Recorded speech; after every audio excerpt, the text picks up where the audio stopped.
नमस्कार दोस्तों। तो आज हम बात करने जा रहे हैं बहुजन समाज पार्टी यानी कि बीएसपी की। बीएसपी जो कि उत्तर प्रदेश की, अगर आप मुख्य 3-4 पार्टियां निकालेंगे, मुख्य 3-4 पार्टियां जिनके पास एक टाइम पर सीट आया करती थी, अभी भी ठीक ठाक वोटिंग परसेंटेज है, मतलब 10% के करीब में वोट परसेंटेज है उनके पास, उनको हम मुख्य पार्टी कह दे रहे हैं आसान भाषा में। हालांकि अब तो मतलब बहुजन समाज पार्टी के पास उतना वोट प्रतिशत भी नहीं बचा, सीटें बिल्कुल भी नहीं है। तो इस पार्टी के बारे में बात करना एक तो बहुत इंपॉर्टेंट इसलिए भी है क्योंकि देखिए, एक दलित मूवमेंट का ना जब लहर आई थी, मतलब पूरे उत्तर प्रदेश में काशीराम जी के अंदर, तो उसमें काफ़ी इंटरेस्ट था मुझे। और जब मैं पढ़ रहा था उस समय पर, और जब मैं मेरी पढ़ाई लिखाई में मैंने दलित मूवमेंट के ऊपर काफ़ी काम भी किया है, काफ़ी पेपर्स भी लिखे हैं, कई सारी जर्नल्स में वो पेपर पब्लिश भी हुए हैं। और क्योंकि ऐसा कहा जाता था कि जो ये दलित मूवमेंट के लीडर्स होते हैं वो मतलब आ तो जाते हैं पॉलिटिक्स में, लेकिन वो जीत नहीं पाते, वो अपनी सीट नहीं जीत पाते। ऐसी चीज़ डॉक्टर B.R. अम्बेडकर के लिए भी कही गई कि उन्होंने 2 बार इलेक्शन लड़ा। अगर आपको बेसिक बात पता हो अम्बेडकर जी के बारे में, तो उन्होंने 2 बार इलेक्शन लड़ा तो नहीं जीत पाए थे। वो कारण अलग अलग थे उसके, और सिचुएशन वहाँ पर नहीं थी। बहुत सारी चीज़ें होती हैं, देखिए इलेक्शन में सोशल इंजीनियरिंग बहुत काम करता है, तमाम चीज़ें, उसके ऊपर नहीं जाएंगे अभी पॉलिटिक्स के ऊपर। लेकिन वो दलित मूवमेंट के लीडर के साथ एक प्रॉब्लम रही थी, लेकिन उसको बिल्कुल उसके अपवाद में अगर आप देखोगे तो बहुजन समाज पार्टी आपको दिखाई देगी।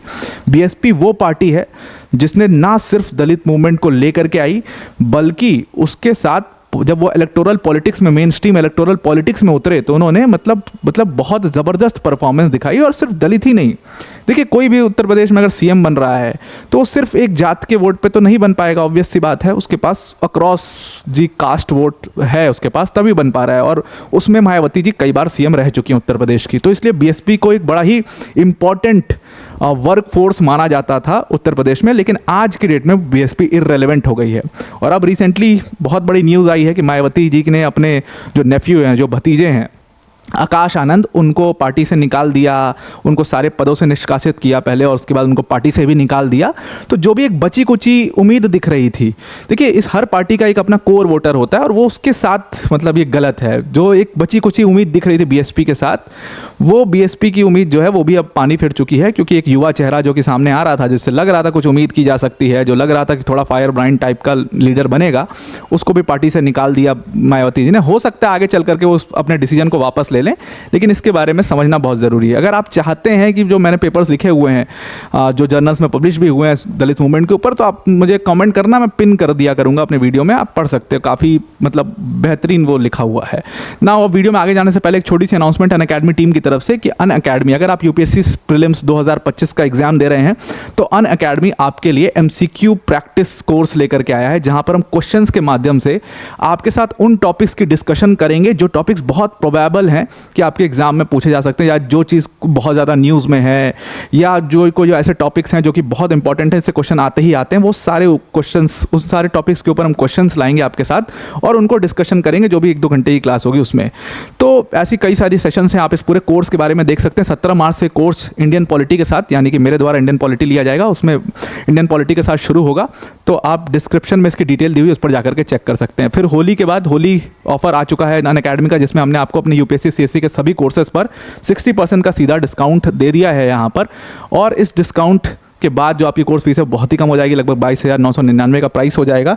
और ये ऑफर सिर्फ और सिर्फ 13 मार्च तक वैलिड है, तो इसको भी आप जरूर से अवेल कर लीजिए। डिस्क्रिप्शन में इसकी लिंक है, वीडियो के बाद मैं आपको पूरा कोर्स समझा दूंगा। ना होते हैं अपने टॉपिक के ऊपर वापस, जो कि हमारा शुरू करते हैं दलित मूवमेंट के साथ। अगर आप देखोगे उत्तर प्रदेश में, तो सबसे पहली न्यूज़ क्या है, रेलेवेंट क्यों है ये, क्योंकि अभी रिसेंटली बहुजन समाज पार्टी यानी कि बीएसपी ने जो मतलब मायावती के नेफ्यू थे आकाश आनंद, कहा जा रहा था कि अब वो सक्सेसर होंगे बीएसपी में और मायावती जी की जगह लेंगे आकाश आनंद, और ऐसा माना जा रहा था कि वो मायावती के सक्सेसर हैं। अब वही पूरा जो दलित मूवमेंट था, मतलब जो बीएसपी ने एक क्रिएट किया था, उसको आगे चलाएंगे, और इस पार्टी को वापस से जो रिवाइवल होगा इस पार्टी का, वो आकाश आनंद ही कर सकते हैं, ऐसा माना जा रहा था।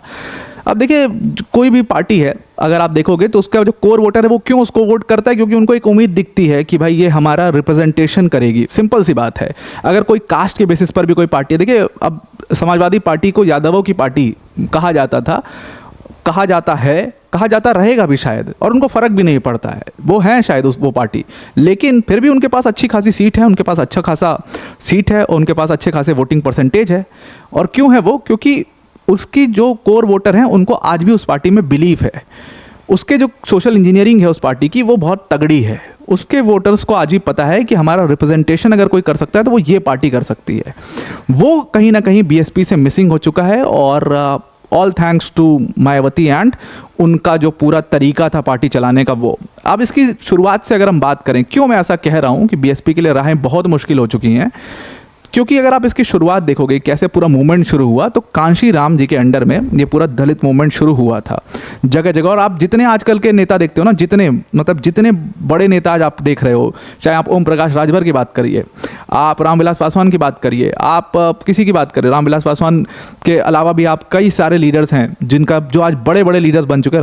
रामविलास पासवान जी तो अब रहे नहीं, स्वर्गीय हो चुके हैं, लेकिन ओम प्रकाश राजभर तो आज भी हैं, और उनके साथ भी बहुत सारे नेता हैं ऐसे। ये सब कांशीराम जी के साथ एक समय पर जुड़े हुए थे, और उनके साथ चाहे आप सोनकर जी की बात करिए, सब एक समय पर कांशीराम जी के साथ झंडा उठाए थे, और ये पिछड़ों की बात करते थे, और खूब फायर ब्रांड टाइप के नेता कांशीराम थे। पहले उन्होंने बामसे पार्टी से शुरुआत करी, उसके बाद DS4 बनाया, और फाइनली उन्होंने बहुजन समाज पार्टी बनाई। जब उन्होंने इस पार्टी को बनाया तो लगभग 9-10% वोट उन्होंने गैदर किए अक्रॉस दी स्टेट। और ये बात सिर्फ उत्तर प्रदेश की नहीं है, उत्तर प्रदेश के अलावा पंजाब में उनके अच्छे खासे वोटर हैं। आप देखिएगा कि पंजाब में बढ़िया वोट है दलित्स का, और वो जाता है बीएसपी को, जाता था एक समय पर, अब तो ख़त्म हो चुका है बिल्कुल। हरियाणा में अच्छे खासे वोटर हुआ करते थे बहुजन समाज पार्टी के, दिल्ली में बहुत अच्छा वोट बैंक था उनके पास, और उसके अलावा मतलब सिर्फ यहीं पर भी नहीं, सदर्न स्टेट में भी ठीक ठाक अपनी पकड़ बनाने की कोशिश ये लोग कर रहे थे। आप मुंबई तक चले जाओगे, वहां पर भी आपको बीएसपी का प्रेजेंस दिख जाएगा, इतना एक्टिव था बहुजन समाज पार्टी एक समय पर। और उसके बाद फिर पूरा आपको पता है वो पार्टी को उन्होंने बैटन जो है फिर मायावती के हाथ में दिया। Mayawati is a very good administrator, वो एक बहुत अच्छी एडमिनिस्ट्रेटर हैं, डिसीजंस बहुत क्विक लेती हैं, तमाम चीज़ें हैं, लेकिन उनके अंदर जो चीज़ मिसिंग थी वो वही चार्म और करिश्मा जो मैं आज बात कर रहा था, जब मैं जस्टिन ट्रूडो की बात कर रहा था, वो एक चार्म और करिश्मा उनके अंदर मिसिंग था। कनेक्ट लोगों के बीच में बहुत ज़्यादा उनका मिसिंग था।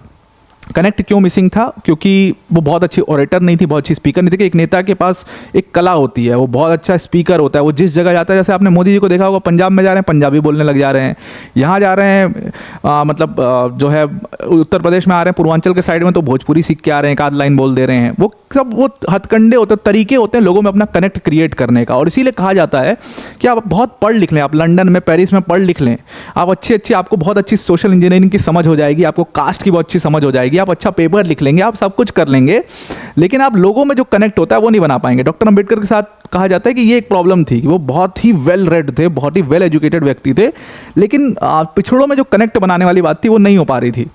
ये राहुल गांधी के साथ भी एक बहुत बड़ी प्रॉब्लम आप देखोगे। जैसे अभी आप कहो मैं आपसे बहुत अच्छे हिंदी बात कर रहा हूँ, मैं बहुत अच्छा अंग्रेजी बोल लूँगा आप कहोगे तो, और अगर मैं जाऊँ, मैं जैसे पूर्वांचल से ही आता हूँ, गोरखपुर में घर है, तो वहाँ पर भोजपुरी जो है वो भी मिक्स वाली भोजपुरी, मतलब वो बिहार वाली भोजपुरी भी नहीं है, और वो एकदम मतलब बिहार के साइड वाली भोजपुरी भी नहीं है, वो एकदम प्योर भोजपुरी नहीं है, तो मिक्स वाली है।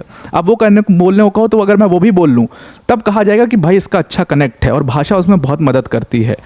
और ये आपको हर लीडर में दिखाई देगा। अखिलेश यादव को देखो, पूरा वेस्ट यूपी वाली आपको भाषा बोलते हुए नजर आ जाएंगे। योगी आदित्यनाथ में देखिए एकदम प्योर हिंदी बोलते हैं, जो मतलब गोरखपुर मतलब अयोध्या, बनारस, गोरखपुर में जो एकदम प्योर बड़े बड़े हिंदी के शब्द बोले जाते हैं, वैसे ही वो हिंदी बोलते हैं कनेक्ट क्रिएट करने के लिए।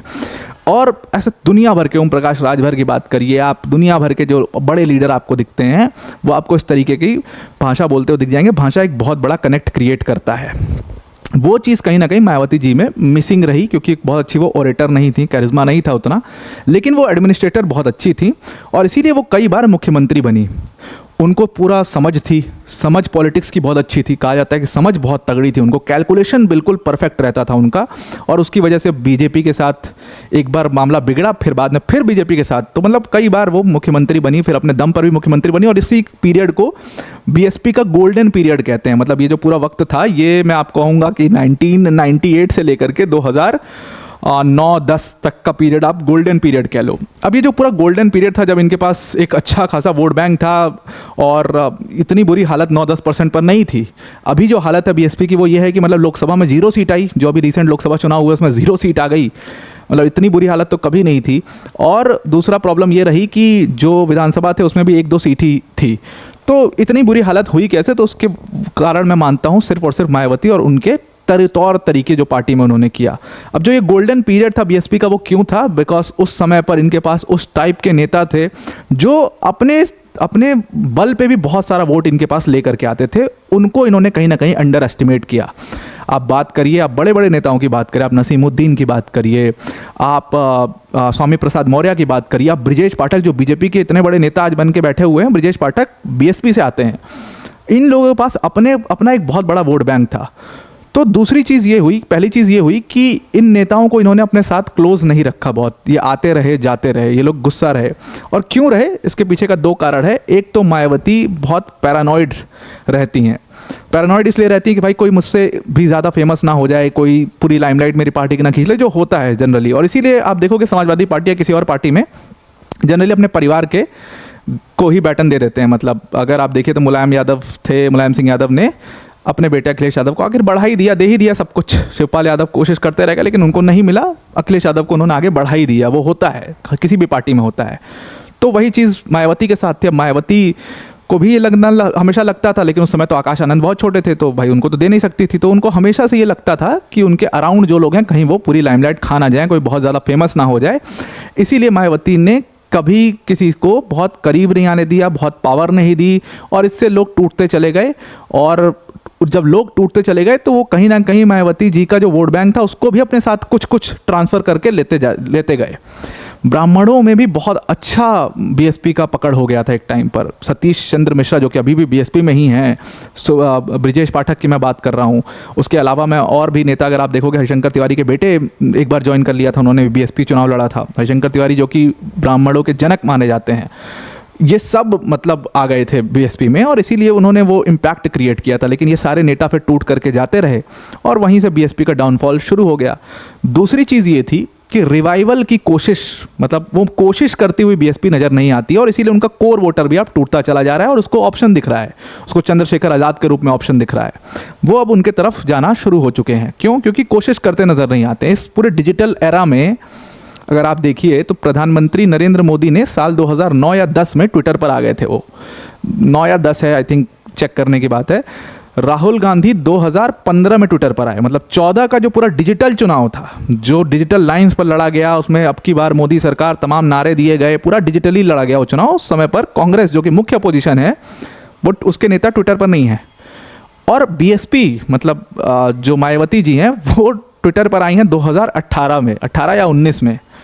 और उसके बाद अब उनको लगता है कि सारी कैंपेनिंग ट्विटर पर ही हो रही है, और 20 ट्वीट कर देना, 10-10 ट्वीट, 20-20 ट्वीट एक साथ कर देना, और उस चीज़ को समझ नहीं पा रही कि अब वो ख़त्म हो चुका है। वो एक दौर था, वो ख़त्म हो गया है। अब तो कहीं ना कहीं आपको ग्राउंड पे उतरना पड़ेगा। कांग्रेस का जो 40 से 99 सीट तक पहुँचे, रिवाइवल हुआ, वो रथ यात्रा की वजह से, वो जो पूरा मतलब पैदल वो अपना यात्रा निकाला, उसकी वजह से हुआ। बीजेपी का रिवाइवल आडवाणी ने किया था, आपको पता होगा, रथ यात्रा घुमाई थी पूरे उसमें।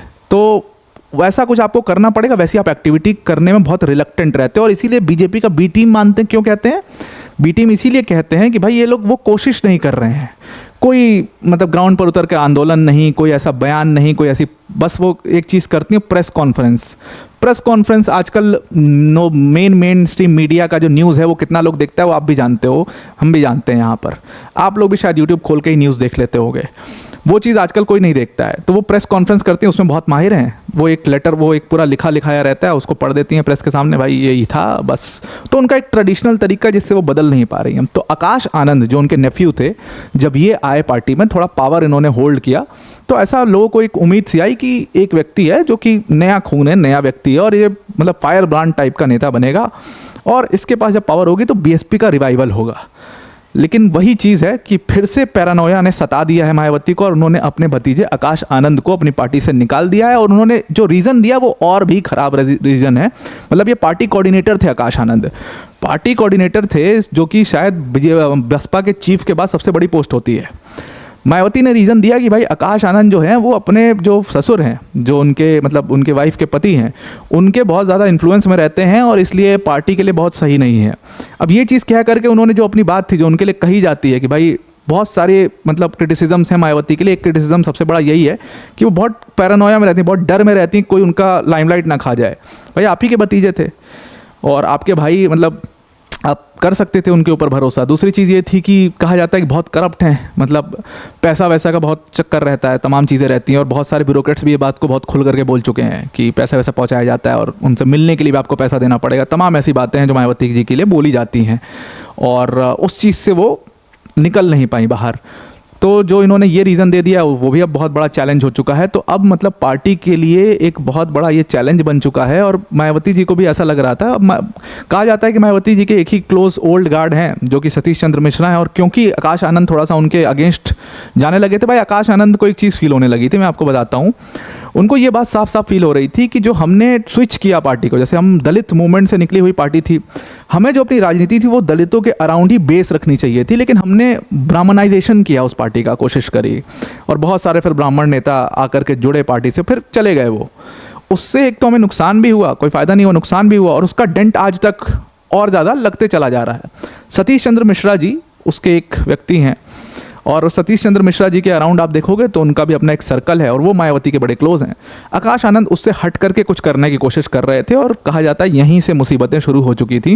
वो मुसीबतें इतनी बढ़ गई कि फाइनली उनको पार्टी से निकाल दिया गया। कांग्रेस ने यहाँ पर मास्टर स्ट्रोक खेलने की कोशिश करी कि भाई आकाश आनंद को लेकर के आते हैं, हो सकता है दलित वोट बैंक में कुछ सेंधमारी हम भी कर पाएँ। अब सब यही कोशिश कर रहे हैं कि उस वोट बैंक में कुछ सेंधमारी कर पाएँ। चंद्रशेखर आज़ाद कर रहे हैं, बीजेपी कर रहा है, राहुल गांधी भी अब उसी दौर पर निकल चुके हैं, वो भी सेंधमारी करने की कोशिश कर रहे हैं। ये बहुत दुर्भाग्य है कि उत्तर प्रदेश की पॉलिटिक्स में सब ऐसे सेंधमारी करने की कोशिश करते हैं, और ये बात कहीं ना कहीं लोगों को समझ में आनी चाहिए कि एक वोट देने भर की ही बस अहमियत रह गई है। तो आई होप आपको पूरा आर्टिकल समझ में आ गया होगा। अब वीडियो को एंड करने से पहले अनअकैडमी टीम की तरफ से जो अनाउंसमेंट है उसको मैं एक्सप्लेन कर देता हूँ। तो हमारा यूपीएससी सीएससी के सभी कोर्सेज पर होली ऑफर चल रहा है, जहां पर हमने आपको सीधा 60% का डिस्काउंट दे दिया है, और इस डिस्काउंट के बाद जो कोर्स फीस है वो सिर्फ 22,999 रहेगी। एक बात और ध्यान रखिएगा कि डिस्काउंट जो है इसके साथ साथ आपको 6 मंथ्स का फ्री एक्सटेंशन भी मिलेगा, और इस बैच में आपको अनअकैडमी की टॉप फैकल्टी जैसे मृणाल सर, प्रतीक सर, सुदर्शन सर जैसी फैकल्टीज इसमें आपको पढ़ाएंगे। 1-to-1 डाउट सेशन और डेडिकेटेड जो डाउट सेशन है वो लगाए जाएंगे। 1-to-1 मेंटोरशिप है इसमें, और मेंस की जो टेस्ट सीरीज है उसका सबका इवैल्यूएशन भी आपको मिलेगा। इस पूरे जो ऑफर है इसकी लिंक डिस्क्रिप्शन में दी हुई, इस पर जाकर के आप चेक कर सकते हैं। तो आई होप पूरा आर्टिकल समझ में आ गया होगा। आज के लिए इतना ही। Thank you and have a nice day.